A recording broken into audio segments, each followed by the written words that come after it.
Eleanor Hargrove was still alive the morning she found her own funeral in her grandson's desk drawer.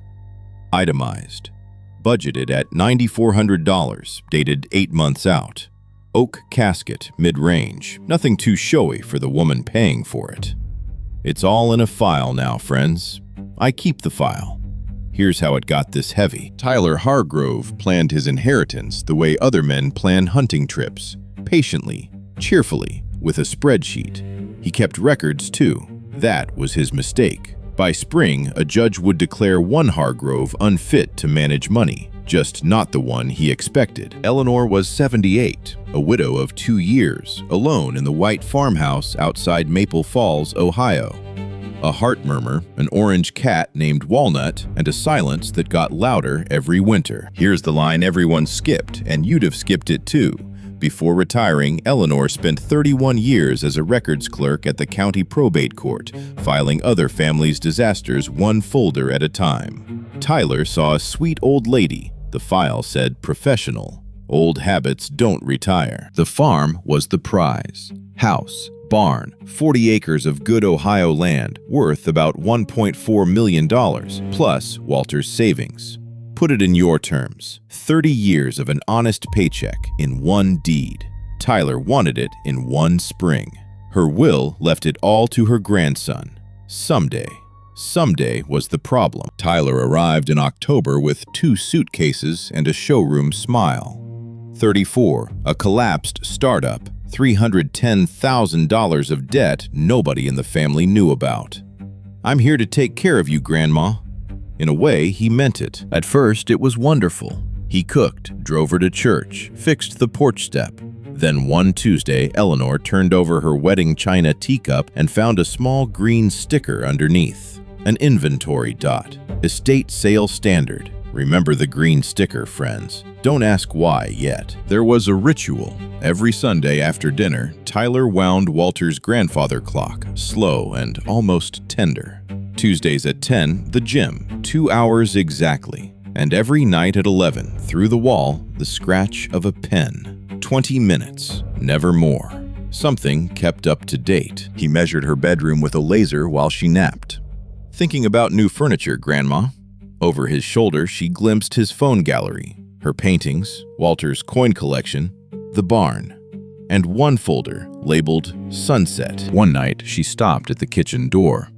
Tyler was on the phone, doing dishes, voice flat as a weather report. Realistically, second quarter. Third at worst. Actuarial tables are clear at her age. Credit the man. He could price a grandmother without raising his voice. He wasn't whispering. He was bored. The little accidents began. The stove on at 2 a.m., car keys in the freezer, salt in the sugar bowl. Each time, Tyler fixed it, filmed it, sighed.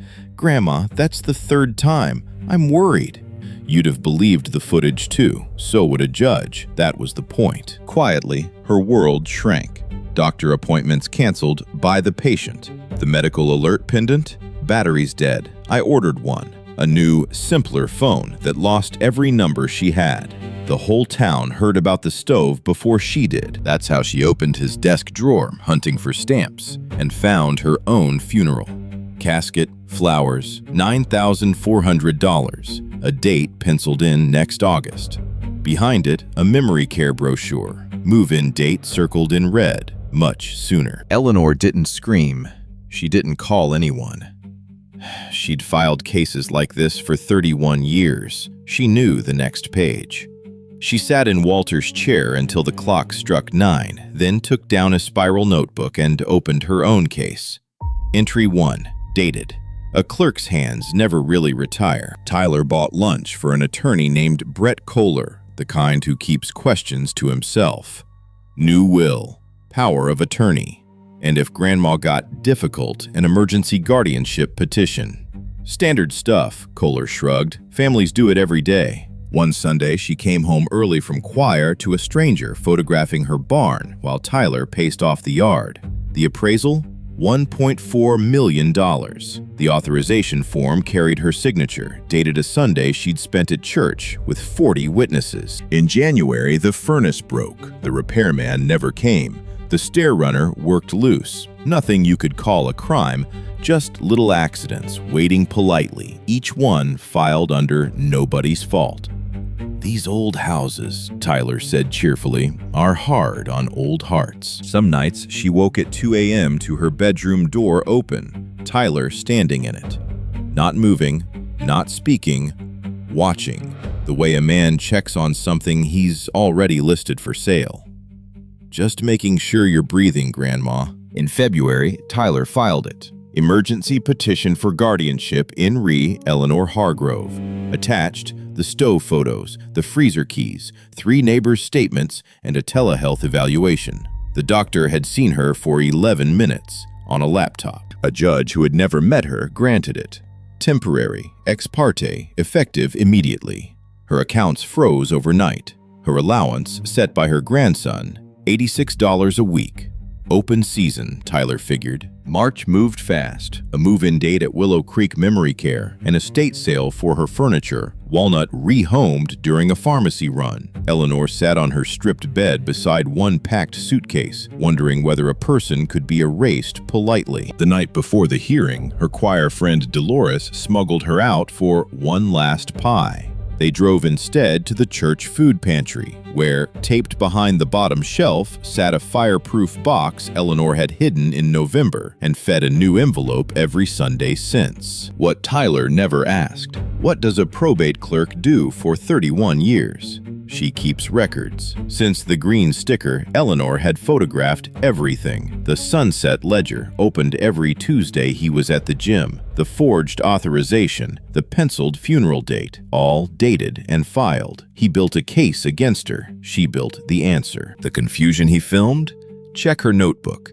Every frame had a receipt. The sugar bowl, photographed clean an hour before he came home. The 2 a.m. stove, time-stamped by the woman he called forgetful. For 5 months, the fading prey Tyler was hunting had been quietly keeping his file. Inside the box, her real will, 4 notebooks, the photographs, and the card of elder law attorney Marcus Webb, hired quietly in December through Dolores. His first motion was simple: a full competency evaluation. Tyler's own weapon reversed. The hearing was public in the county probate courthouse, the building where Eleanor had worked 31 years. The bailiff greeted her by name. So did 2 clerks. Tyler's showroom smile flickered for the first time. The court's evaluator testified first.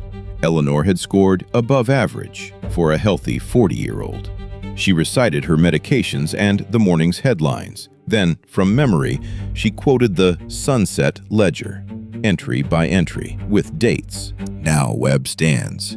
He lays it out, page by page. The ledger photos, the choir sheet beside the forged name, the canceled appointments. Then the funeral budget, read to a courtroom you can hear breathing. Oak casket, mid-range, $9,400. Listen, nobody moves. The guardianship dissolved in 14 minutes. Then the judge referred the file to the county prosecutor. Financial exploitation of an elder, forgery, perjury on a sworn petition. Deputies waited at the courthouse doors, in front of everyone he'd lied to. One thing Tyler forgot: he'd shown the sunset file to creditors as proof money was coming. When the charges made the news, one forwarded every email to the prosecutor, then called in $310,000 by Friday. Kohler's law license followed. You remembered the green sticker, friends. Tyler never did. It was entry 1 in a file he didn't know existed. 3 creditors forced him into involuntary bankruptcy. Now a trustee signs off on every dollar he spends. Say it out loud. The only Hargrove ever declared unfit to manage money was Tyler. Eleanor didn't hide her new will. She had Webb read it to the whole family, out loud. The farm to a land trust, the house to the church youth program, a fund for Dolores. For Tyler, one item: my grandfather clock, so he can keep counting the weeks, his own this time. Tyler pleaded guilty to exploitation and forgery, felony record, full restitution, 500 hours of community service. A judge with a long memory sent him to digitize guardianship files in that same courthouse basement. Tell me in the comments where you'd have caught him, the green sticker or never. I file every answer. Her old chair is still down there. Eleanor is back on her porch, Walnut on her lap. Ask about karma and she smiles like a clerk closing a file. It keeps excellent records, dear. It files them under later. Karma doesn't shout, friends. It documents. Next in the file. A son who shrank his mother's room each year until the deed was his. Subscribe. The archive never closes.